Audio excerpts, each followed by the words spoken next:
Hello everyone.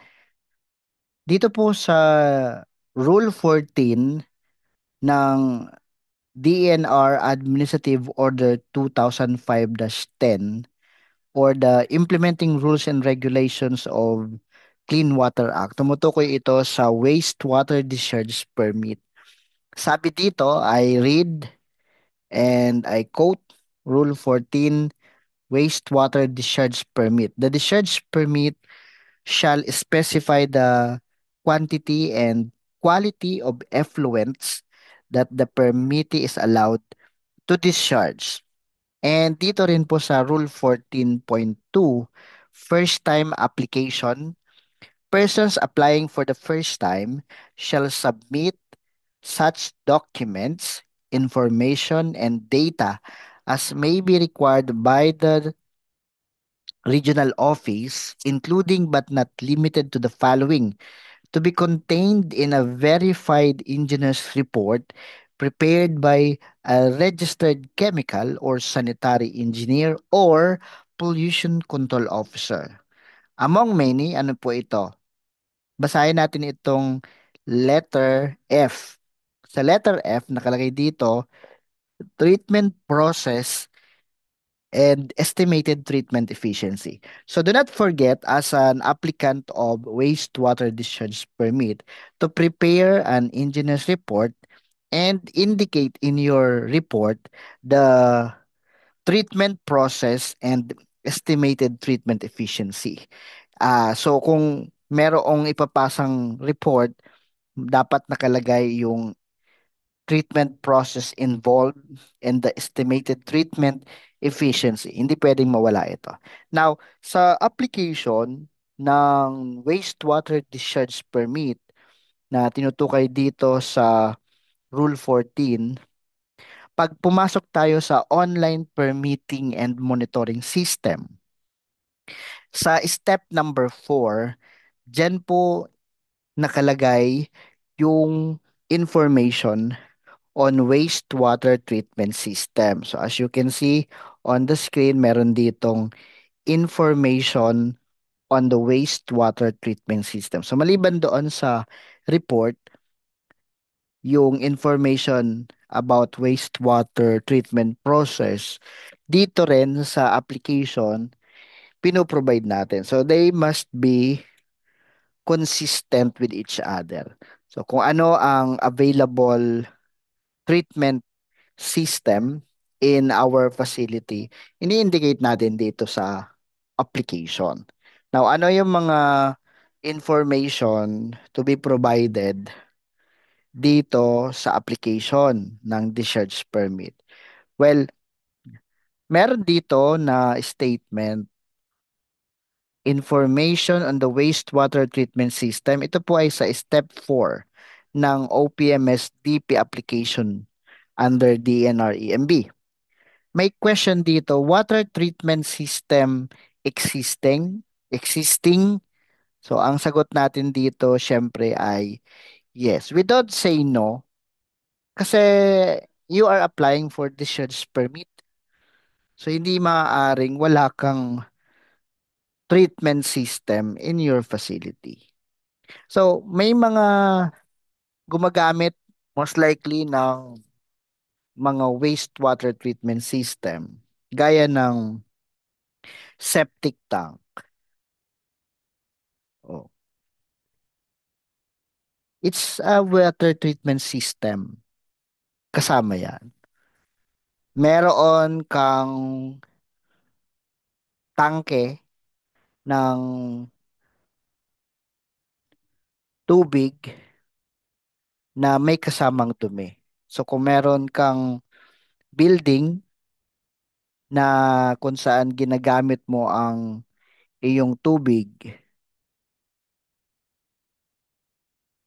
so lahat ng tubig na nagamit sa bawat floors, nadi-drain siya syempre at papunta doon sa ating wastewater treatment system. Among many, itong sinasabi nating septic tank. So, yung septic tank system. So actually, yan yung closed septic tank. So wala talagang labasan ng tubig dyan. So ang tendency, mapupuno and then ipapasiphoning. So part yan ng water treatment system, yung septic tank system. So kung meron kayong septic tank, which is mandatory po ito by virtue of PD 856 or the sanitation code of the Philippines. So walang building na walang septic tank. So if you are operating and maintaining a septic tank system, ang sagot mo dito sa tanong na water treatment system existing, ang sagot nyo ay no. Okay? So dapat no. Dapat yes. So after nyan, merong iba pang mga sasagutin. So kapag meron ka ding oil and water separator,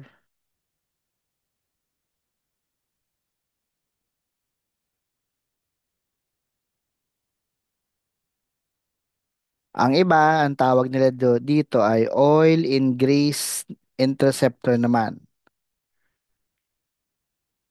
na yung ating mga oil at saka yung ating grease, nilalagay din natin sa ating tangke